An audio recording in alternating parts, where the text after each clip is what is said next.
नमस्कार दोस्तों, स्वागत है आप सभी का एक बार फिर से नारायण सर क्लासेस के इस नए वीडियो में।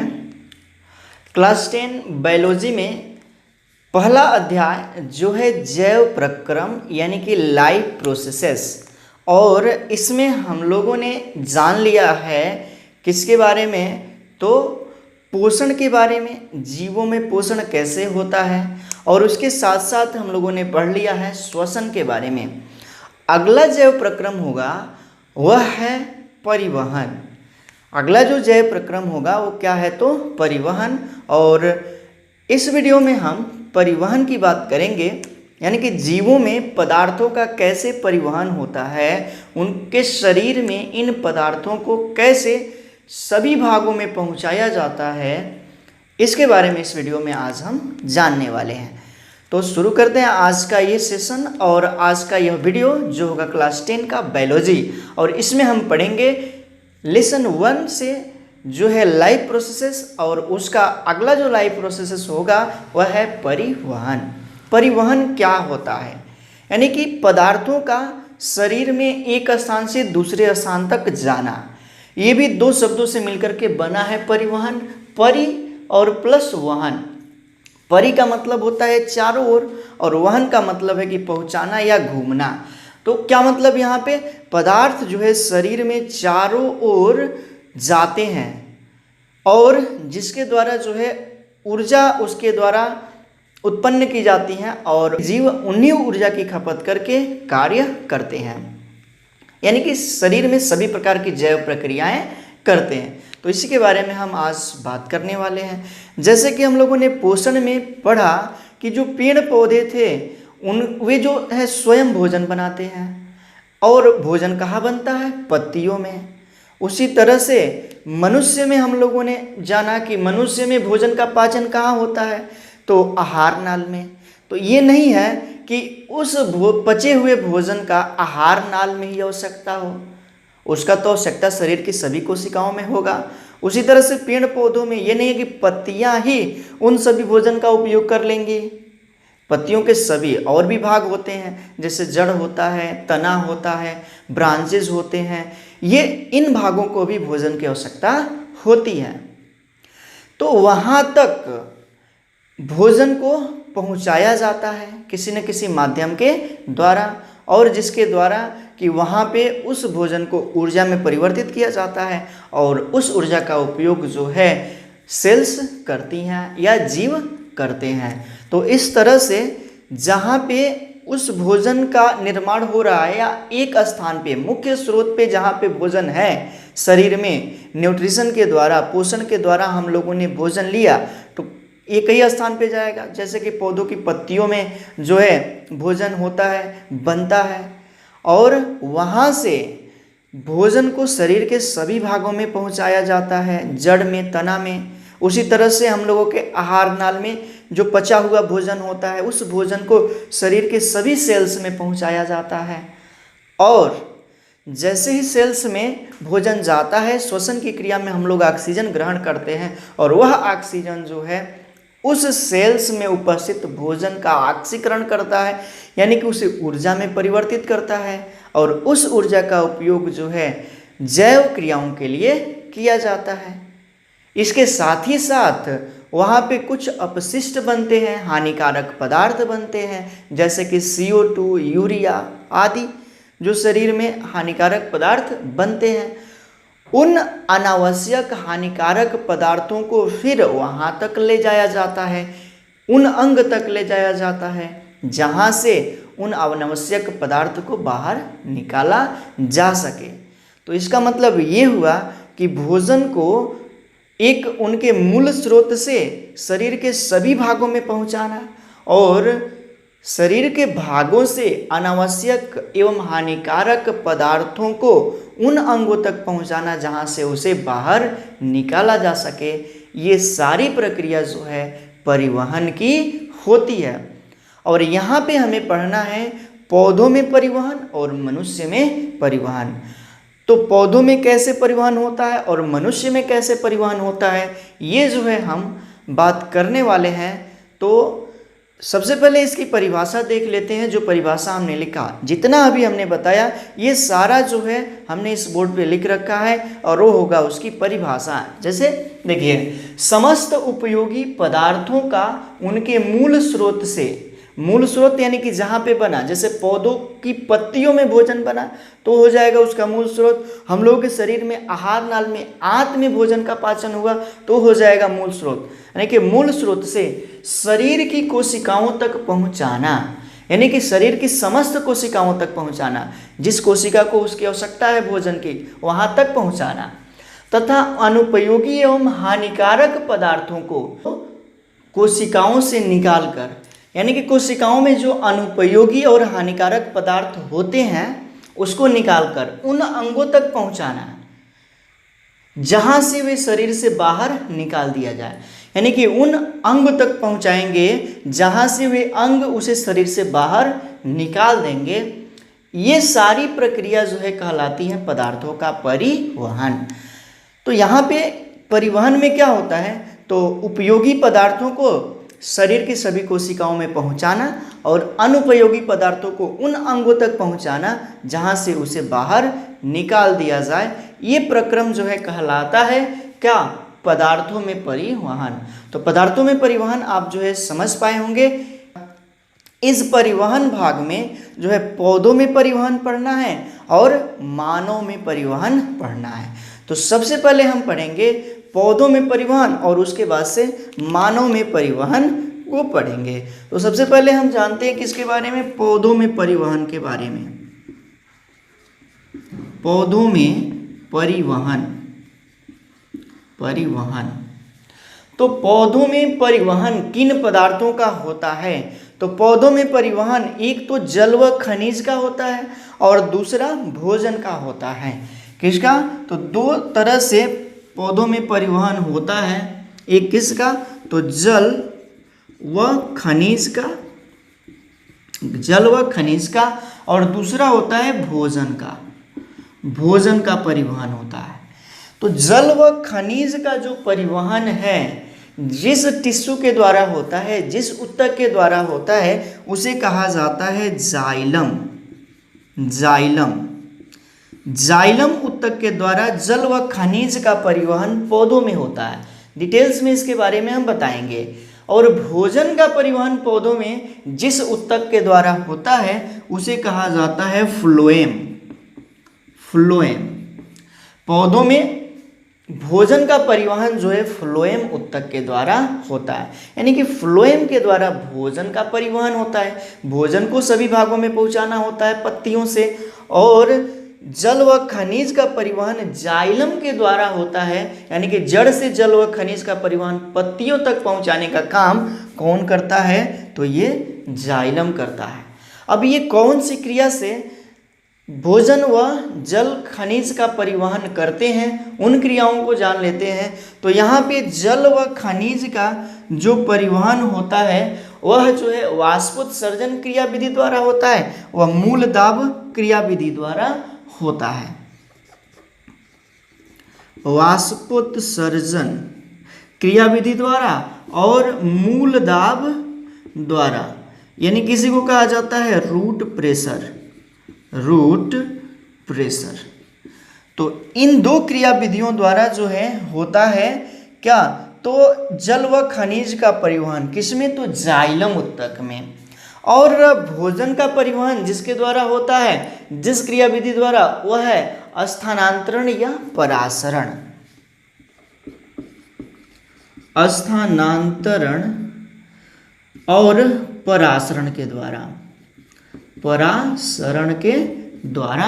होता है। स्थानांतरण एवं परासरण के द्वारा, यानी कि भोजन और जल व खनिज का परिवहन पौधों में जिस क्रिया विधि द्वारा होता है वह क्रिया विधि है वाष्पोत्सर्जन और मूल दाब, यानी कि रूट प्रेशर, और एक है स्थानांतरण। इन सभी को हम एक एक करके पढ़ेंगे। इससे पहले हम जान लेते हैं कि फ्लोएम में क्या होता है और जाइलम में क्या होता है। इसके बारे में हम यहाँ पे जानेंगे थोड़ी सी कुछ बातें। ये है जाइलम और ये जो है फ्लोएम है, फ्लोएम। तो जाइलम में जिस पदार्थ का परिवहन होता है वह पदार्थ है जल व खनिज, जल व खनिज। और यहाँ पे जिस पदार्थ का परिवहन होता है वह है भोजन। जल व खनिज का परिवहन जाइलम में होता है और भोजन का परिवहन जो है फ्लोएम में होता है। दूसरी बात कि जल व खनिज का परिवहन किधर की ओर होता है, तो ऊपर की ओर, यानी कि इसका जो बहाव होता है, बहाव वह है ऊपर की ओर, ऊपर की ओर इसका बहाव होता है। और इसका जो बहाव होता है वह दोनों दिशाओं में, भोजन का जो बहाव होता है वह दोनों दिशाओं में, ऊपर भी और नीचे भी, दोनों दिशाओं में होता है फ्लोएम का। कैसे होता है ये सभी हम बताएंगे। उसके बाद से जाइलम की जो कोशिकाएं होती हैं, इनकी जो कोशिकाएं होती हैं मृत कोशिकाएं होती हैं, मृत कोशिकाएं, जीवित कोशिकाएं ये नहीं होती है जाइलम की। और फ्लोएम की जो कोशिकाएं होती हैं वो कोशिकाएं जीवित होती हैं। इनकी जो कोशिकाएं होती हैं, कोशिकाएं क्या होती हैं, तो जीवित होती हैं। तो इतनी बातें जो है याद रखिए कि फ्लोएम की कोशिकाएं जीवित होती हैं और जाइलम की कोशिकाएं जो है मृत होती हैं। और जाइलम जो है जल व खनिज का परिवहन करता है किधर की ओर, तो नीचे से ऊपर की ओर, यानी कि इसका बहाव जो है नीचे से ऊपर की ओर होता है। लेकिन ये जो है दोनों दिशाओं में, पत्तियों में भोजन बनेगा तो जड़ की भी भोजन की आवश्यकता होगी और ऊपर ब्रांचेस में भी उसकी आवश्यकता होगी। तो क्या होगा, ऊपर की ओर भी भोजन का परिवहन होगा और नीचे की ओर भी। तो फ्लोएम में भोजन का परिवहन जो है दोनों दिशाओं की ओर होता है। जाइलम की कोशिकाएं मृत होती हैं और फ्लोएम की कोशिकाएं जीवित होती हैं। इन दोनों टिश्यू को जो है मिला करके कहा जाता है संवहन, संवहन बंडल या संवहन ऊतक, संवहन बंडल या संवहन ऊतक। ये भी बात जो है याद रखिए। तो यहाँ पे हमने पौधों के बारे में जाना कि पौधों में जल व खनिज का परिवहन जाइलम नामक ऊतक से होता है और भोजन का परिवहन फ्लोएम द्वारा होता है। अब हम जानेंगे कि किस क्रिया विधि द्वारा होता है। तो यही क्रिया विधि वाष्पोत्सर्जन और मूलदाब और स्थानांतरण या परासरण, ये क्रिया विधि को जो है अब हम पढ़ेंगे। तो इसका आप स्क्रीनशॉट लीजिए, उसके बाद से हम इसकी क्रिया विधि को बता रहे हैं। तो अब हम इसकी क्रिया विधि पढ़ लेते हैं, इसको जो है हम मिटाएंगे अब।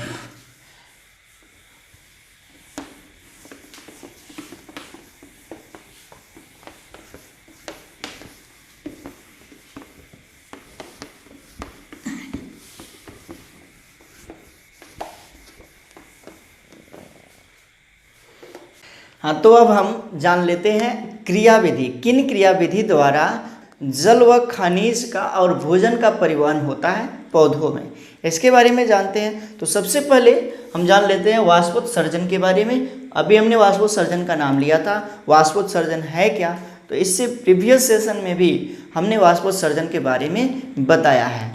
तो वाष्पोत्सर्जन है क्या, तो पौधे अपनी पत्तियों द्वारा जल का निष्कासन वाष्प के रूप में करते हैं, वाष्प के रूप में जल का निष्कासन करते हैं और इसी क्रिया को जो है वाष्पोत्सर्जन कहा जाता है। पौधे जो है अपनी पत्तियों द्वारा वाष्प के रूप में जल का निष्कासन करते हैं और इसी क्रिया को कहा जाता है वाष्पोत्सर्जन। तो देखिए, रंध्रों द्वारा जल का वाष्प के रूप में निष्कासन उत्सर्जन कहलाता है। यानी कि पौधों की पत्तियों में जो छिद्र होते हैं उसे ही रंध्र कहते हैं, यानी कि स्टोमेटा कहा जाता है। जैसे कि ये जो है एक पत्ती है,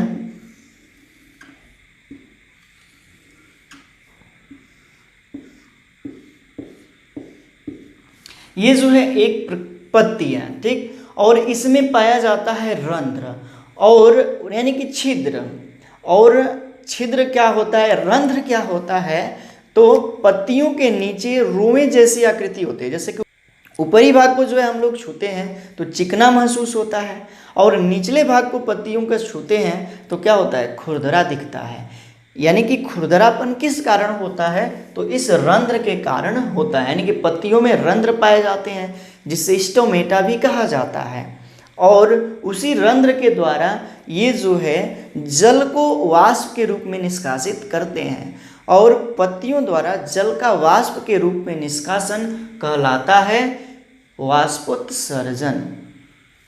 और ये क्रिया सभी पौधे करते हैं, क्योंकि जड़ से लिमिट में तो जल का ग्रहण करते नहीं है, अधिक से अधिक मात्रा में जल जो है अवशोषित कर लेते हैं।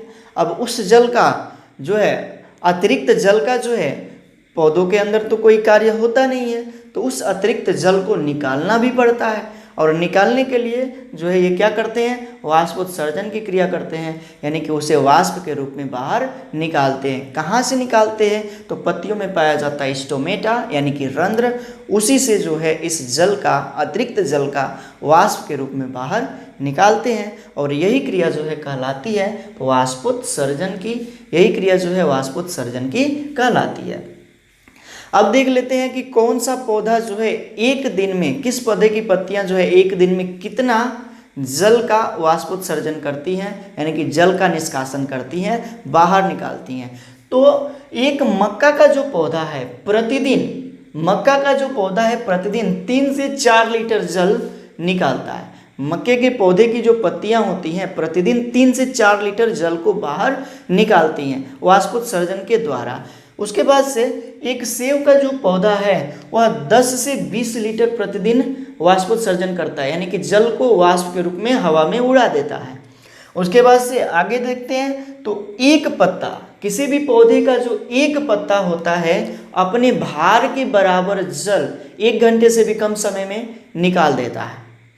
एक पत्ता जो है अपने भार के बराबर जल 1 घंटे से भी कम समय में निकाल देता है, यानी कि वायुमंडल में वाष्प के रूप में निकाल देता है। दूसरी बात कि जो पेड़ होते हैं, एक पेड़ अपने जीवन काल में, एक पेड़ जो है अपने पूरे जीवन में अपने भार का 100 गुना से अधिक जल निकाल देता है, 100 गुना से अधिक जल निकाल देता है। ये जल जब निकालता है तो उस जल का क्या कार्य होता है, उस जल का क्या कार्य होता है, तो जल वाष्प के रूप में जाएगा, और वही वाष्प जो है वर्षा के रूप में पृथ्वी पर पड़ता है, यानी कि बारिश होती है इसी कारण। इसलिए कहा जाता है कि अधिक से अधिक पेड़ पौधे लगाना चाहिए। यदि अधिक से अधिक पेड़ पौधे लगाते हैं तो अधिक से अधिक वाष्पोत्सर्जन होगा और वहाँ पे उतनी ही अधिक वर्षा होगी।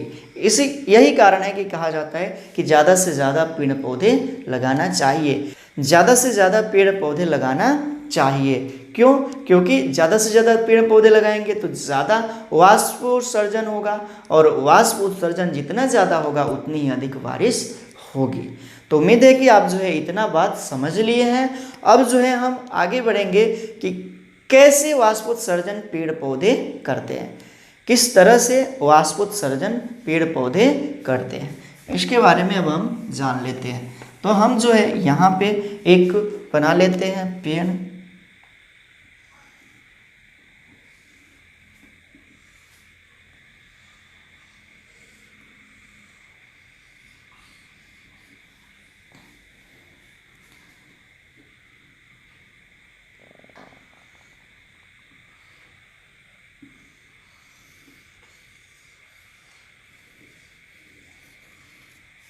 यहाँ पे जो है एक हमने पेड़ बनाने का प्रयास किया। यहाँ पे जो है यह एक पेड़ है, ठीक।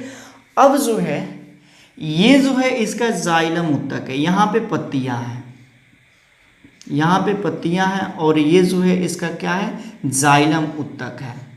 यहाँ पे जाइलम उत्तक हम दिखा रहे हैं, ये क्या है, तो जाइलम उत्तक है। ऐसे तो ये उत्तक दिखते नहीं हैं, सूक्ष्मदर्शी के द्वारा ही ये दिखते हैं। ये जाइलम उत्तक है जो जड़ से लगा हुआ है, जो किससे लगा हुआ है, तो जड़ से लगा हुआ है, और जड़ से कहाँ जाएगा, पत्तियों तक। यहाँ पे जो है पत्ती है, यहाँ पे क्या है, तो पत्ती है। यहाँ पे इस पौधे की जो है क्या है, तो पत्ती है, इस पौधे की यहाँ पे पत्ती है, और यहाँ तक जाइलम गया है, ठीक। तो इस पत्ती को भोजन बनाने के लिए जल चाहिए। ये जो है इसमें जल है, ये जो है इसमें क्या है, तो जल। भरा हुआ है, इन ऊतक में, जाइलम ऊतक में जल भरा हुआ है। अब जल कैसे ऊपर की ओर जाता है पत्तियों तक, तो ये जो पत्तियां हैं इसमें जल है, वाष्प के रूप में निकालेंगे, वाष्पोत्सर्जन करेंगे, तो यहाँ पे जल की कमी होगी।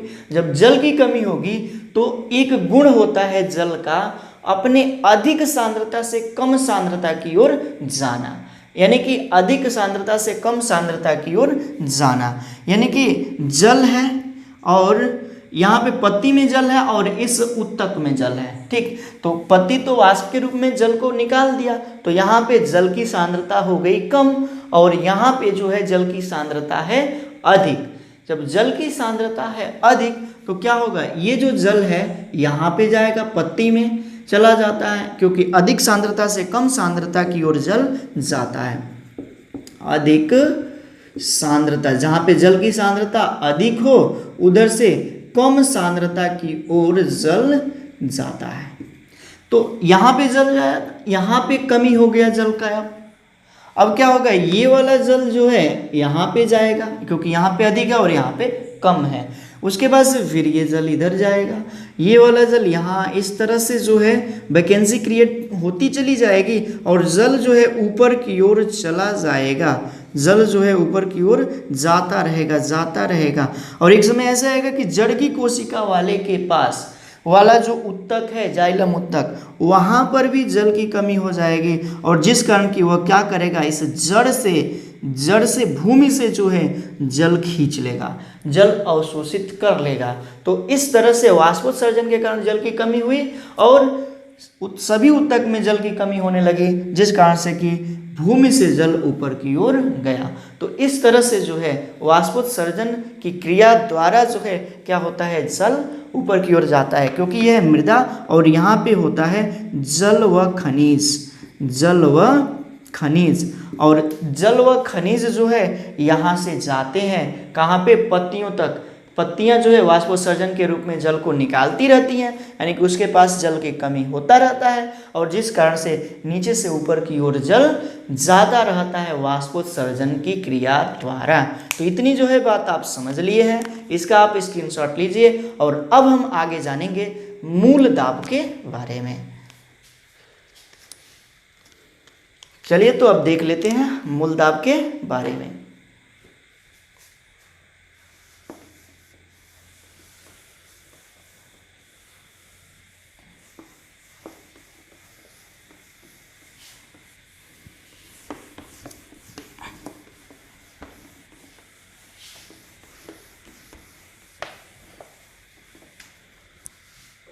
अब हम समझ लेते हैं कि मूल दाब द्वारा और परासरण क्रिया द्वारा जल का परिवहन कैसे होता है जाइलम में। जल का परिवहन कैसे होता है जाइलम में। तो एक बात समझिए कि ये जो है पानी है, ये जो है क्या है, पानी। यहाँ पे अधिक पानी है, यहाँ पे अधिक पानी है, ये जो है यहाँ पर भी पानी है और ये पानी यहाँ पे कम है।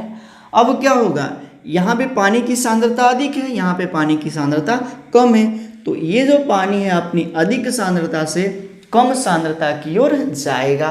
ये जो जल है अपनी अधिक सांद्रता से कम सांद्रता की ओर जाएगा, मतलब कि ज़्यादा से कम की ओर, ज़्यादा से कम की ओर, यानी कि यहाँ पे ज़्यादा सांद्रता है और यहाँ पे जो है कम सांद्रता है। और पानी की ये विशेषता होती है कि अपनी अधिक सांद्रता से कम सांद्रता की ओर जाना और इसी क्रिया को जो है कहा जाता है परासरण।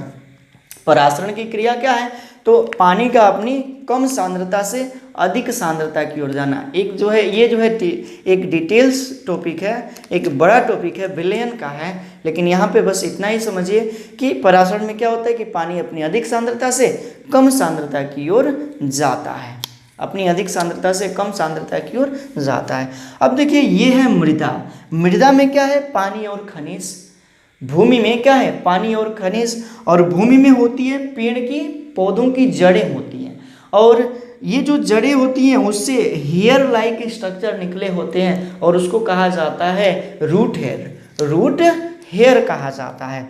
और क्या होता है कि यहाँ पे जो है भूमि में पानी की सांद्रता है अधिक, पानी की सांद्रता है अधिक और जड़ से पानी ऊपर की ओर जा रहा है। तो ये जो है जड़ की कोशिका है, ये जो है जड़ की कोशिका है और इसमें जो है पानी की हो जाती है कमी, जिस कारण कि पानी व खनिज यहाँ पे हो जाता है, आ जाता है, अवशोषित हो जाता है, क्योंकि पानी की उपयोगिता है कि अधिक से कम की ओर जाना। अब ये कैसे जाएगा, तो यहाँ पे पौधा लगाता है अपनी ऊर्जा, एटीपी के रूप में उसके पास ऊर्जा होता है, क्योंकि ये अपना भोजन स्वयं बनाता है और उसमें जो है उस भोजन का होता है श्वसन और श्वसन क्रिया द्वारा ऊर्जा बनता है और उस ऊर्जा को यहाँ पे पानी खींचने में लगाता है, उस ऊर्जा का उपयोग जो है पानी को खींचने में लगाता है। तो खनिज और पानी इस सेल्स में लोड हो गए, खनिज और पानी इस कोशिका में लोड हो गए, कौन सी क्रिया द्वारा, परासरण क्रिया द्वारा। तो यहाँ पे हो जाएगा खनिज और पानी की अधिकता, यहाँ पे यानी कि इसकी पानी व खनिज की जो है अधिक सांद्रता हो जाएगी, अधिक सांद्रता। अब क्या होगा कि ऊपर वाली जो कोशिका होंगी, ये वाली जो कि जाइलम वाली है, जा रही है कहाँ पे, तो पत्तियों तक, जाइलम वाली कोशिका है जा रही है पत्तियों तक। तो ऊपर वाली कोशिका में क्या होगा, तो पानी की कमी और यहाँ पे अधिकता। जैसे क्या, जैसे कि हम जो है एक थैली है और इसमें पानी भरते हैं, जितनी क्षमता है उससे अधिक यदि इसमें पानी भर रहे हैं तो क्या होगा, ये फैलेगा, ये क्या होगा, तो फैलेगा। अब फैलने के कारण जो है ये जो है इस पर दाब आरोपित होगा, पानी जो है दाब आरोपित करेगा, जिस कारण कि फैलेगा। अब कहाँ जाएगा, तो यहाँ पे हो जाएगा इसका उच्च दाब, उच्च दाब। अब ऊपर वाली कोशिका में है निम्न दाब, क्या, तो उच्च दाब से निम्न दाब की ओर, निम्न दाब की ओर पानी जाता है। तो जड़ में उच्च दाब है कोशिका का, क्योंकि इसमें लोड हो गया पानी और खनिज, इसने अपनी ऊर्जा लगा करके पानी और खनिज ले लिया यहाँ पे। अब जो है इसका दाब अधिक हो गया, उच्च दाब हो गया जड़ का। तो ये जो है जड़ ऊपर वाली कोशिका पर निम्न दाब जहाँ पे है वहाँ पे जो है दाब आरोपित करेगा और उसी दाब को जो है कहा जाता है मूल दाब, यानी कि रूट प्रेशर, जिस द्वारा जो है उच्च दाब से निम्न दाब की ओर पानी जाता है और चला जाता है कहाँ पे, पत्तियों तक, और पत्तियाँ उस जल का उपयोग भोजन निर्माण में करती हैं। उसी तरह से परासरण भी क्या हुआ, यहाँ पे अधिक सांद्रता है, यहाँ पे कम, तो यहाँ से जाएगा जल यहाँ पे।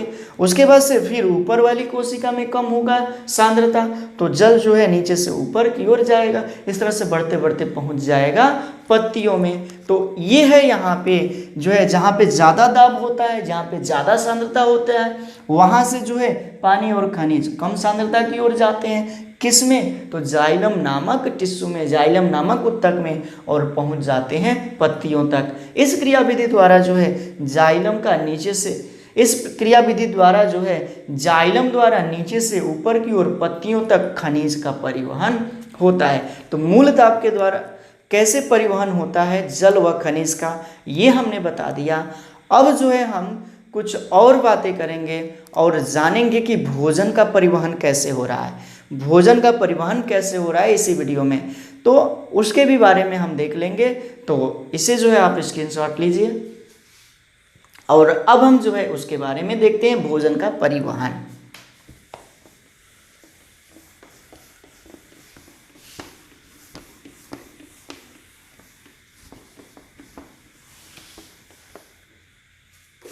हाँ, तो अब हम देख लेते हैं कि भोजन का परिवहन कैसे होता है। तो भोजन का परिवहन जो है फ्लोएम उत्तक द्वारा होता है। इससे हम लोग पहले भी परिचित हो चुके हैं कि पौधों में जो है भोजन का परिवहन कैसे होता है, तो फ्लोएम उत्तक द्वारा, और दोनों दिशाओं की ओर होता है। जैसे कि देखिए ये जो है एक पौधा है, तो यहाँ पे जो उत्तक है इसको भी भोजन की आवश्यकता होगी, और यहाँ पे जो उत्तक है इसको भी भोजन की आवश्यकता होगी। और भोजन बन कहाँ रहा है, इन पत्तियों में भोजन बन रहा है, कहाँ पे, तो इन पत्तियों में। अब क्या होगा यहाँ पे कि पत्तियों से भोजन आएगा, यहाँ पे आया, ठीक, यहाँ पे आ गया क्या चीज़, तो भोजन। अब जो है इस भोजन को जहाँ पे कमी है वहाँ पे पहुँचाना होगा, वहाँ पे पहुँचाना होगा, और जिस कारण से जो है पौधा अपना ऊर्जा लगाता है, क्योंकि पौधे के पास होती है ऊर्जा, किसके रूप में, तो एटीपी के रूप में, एटीपी के रूप में पौधे के पास होती है ऊर्जा। तो ऊर्जा के द्वारा जो है पौधा क्या करता है कि इस फ्लोएम ऊतक में भोजन लोड करता है, फ्लोएम ऊतक में जो है भोजन लोड करता है। ठीक, जो फ्लोएम ऊतक में अपनी ऊर्जा के द्वारा भोजन लोड किया तो जिस कारण हो जाएगा यहाँ पे भोजन की मात्रा में अधिकता और पानी की मात्रा में कमी। जब पानी की कमी होगा तो उसके पास वाले में भी ये जाइलम, दोनों एक ही साथ होते हैं, जाइलम ऊतक। तो जाइलम ऊतक क्या करता है कि पानी की कमी हुई तो तुरंत तो इसमें पानी का लोड करेगा, और जिस कारण कि यहाँ पे जो है दबाव बढ़ जाएगा, दबाव बढ़ जाएगा, इतना अधिक दबाव हो जाएगा कि ये जो ऊतक होंगे फटने के कगार पे हो जाएंगे। जैसे कि अभी हमने बताया कि एक पॉलीथीन है और इसमें जो है हम पानी मिलाते हैं, क्या डालते हैं, पानी, और अधिक पानी डालेंगे तो ये फैलेगा, और ज़्यादा डालेंगे तो ये फट जाएगा। यानी कि क्या है, पानी इस पॉलीथीन पर दाब डाल रहा है। उसी तरह से भोजन और पानी जो है इस ऊतक पर दाब डालते हैं। अब क्या होगा कि जिधर कम है दाब, जिधर जो प्रेशर है हाई से लो है, उधर जो है ये जो भोजन और पानी है उस कोशिका में जाएगा। तो मान लेते हैं यहाँ तक भोजन को पहुँचाना है, तो इस तरह से भोजन जो है अधिक से, यहाँ पे अब दाब बढ़ जाएगा तो यहाँ से भोजन आ जाएगा इस कोशिका में, अब दाब यहाँ पे बढ़ जाएगा धीरे धीरे, जहाँ पे उस भोजन की आवश्यकता है वहाँ पे आ गया, नीचे की ओर भोजन आ गया। अब भोजन की यहाँ पर भी आवश्यकता हो सकती है, तो भोजन की जब यहाँ पे आवश्यकता होगी तो क्या होगा, यहाँ का दाब अधिक है और यहाँ का दाब कम है तो भोजन आएगा इसमें। अब जो है इस सेल्स का दाब बढ़ जाएगा और इधर का दाब कम है क्योंकि इधर भोजन की आवश्यकता है, तो भोजन जो है यहाँ पे आ जाएगा। इस तरह से भोजन ऊपर की ओर जाएगा। तो यहाँ पे क्या हो रहा है, भोजन का फ्लोएम के द्वारा दोनों ओर स्थानांतरण हो रहा है, ऊपर की ओर और नीचे की भी ओर। किसके कारण, तो प्रेशर के कारण, दाब के कारण, हाई प्रेशर से, हाई प्रेशर से लो प्रेशर की ओर। यानी कि जिस कोशिका में हाई प्रेशर है वो अपनी लो प्रेशर की ओर, लो प्रेशर वाली कोशिका की ओर क्या करेगी, तो भोजन को धकेलेगी, जिस कारण कि भोजन वहां पहुंच जाएगा जहां पे उसकी आवश्यकता है। तो यहाँ पे हमने बता दिया कि जाइलम और फ्लोएम के द्वारा किस तरह से जो है भोजन का परिवहन होता है। आने वाले वीडियो में हम जो है इसी पार्ट को, परिवहन वाले भाग को आगे बढ़ाएंगे और जानेंगे कि जंतुओं में, मनुष्य में किस तरह से भोजन का परिवहन होता है, और ये जाइलम और फ्लोएम ऊतक की कोशिकाएं कितने प्रकार की होती हैं, कौन कौन सी होती है, उन कोशिकाओं के बारे में पहले हम अध्ययन कर लेंगे और उसके बाद से पढ़ेंगे मनुष्य में कैसे परिवहन होता है भोजन का। तो इस वीडियो में इतना ही रहने देते हैं। उम्मीद है कि आपको जो है ये वीडियो अच्छा लगा होगा। यदि आप जो है इसे नहीं समझ पाए हैं तो कमेंट बॉक्स में ज़रूर लिखिए क्या नहीं समझ में आया। आप जो है वीडियो को 2 बार 3 बार देखिए, ज़रूर आपको सारी बातें जो है समझ में आ जाएगी।